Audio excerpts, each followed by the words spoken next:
Once upon a time, in a small village Paro-nestled green mountains of Bhutan, there lived a humble family. Purpa is married to Dema. Purpa is the sole breadwinner in the family.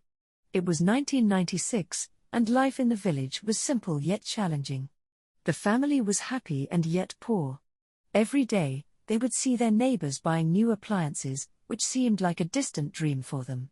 Purpa worked hard every day to make ends meet. Despite their struggles, they found joy in each other's company and remained hopeful for a better future. One day, Purpa came home with a glimmer of hope in his eyes. After months of saving every spare and gultrum in a small piggy bank, he had finally managed to gather enough money to buy a rice cooker. The family was overjoyed. They gathered around as the father proudly showed them the brand new rice cooker he had brought home. It was a simple appliance, but to them, it was a symbol of progress and a promise of easier days ahead. Purpa, eager to learn how to use the rice cooker, sought help from a neighbor who had one. He watched carefully, taking mental notes on how to measure the rice and water, how to plug it in, and how to operate the buttons. After feeling confident in his knowledge, he returned home, ready to cook the first pot of rice in their new rice cooker. That evening, the family gathered around the rice cooker with excitement. Purpa carefully measured the rice and water, placed them inside the cooker, and plugged it in.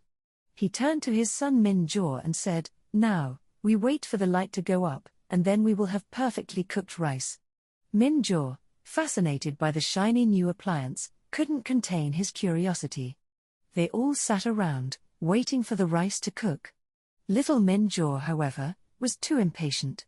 He kept staring at the cooker, fascinated by the light and the promise of perfectly cooked rice. Unable to wait any longer, he reached out and pressed the button labeled warm. In a moment of anger, Purpa scolded his son harshly and even resorted to physical punishment, believing the rice cooker was ruined. The room fell silent, the joy and excitement replaced by a heavy tension.